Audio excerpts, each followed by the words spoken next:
Pangestunipun Kakang Tampanono Yai. Sanget anggen kula mundi Koko Prabu, kula pundi wonten ing mustaka mugi dadosaken jejimat.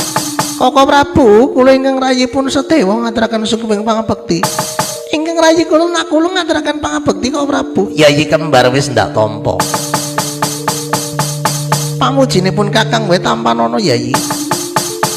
Mugi dadosaken jejimat Koko Prabu. Koko Prabu Ndorowati kados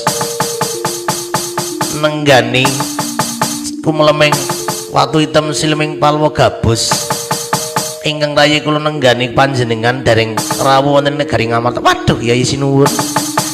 Amargi ingkang raka kula nembe kemawon ngayahi tapa wonten ing kayangan.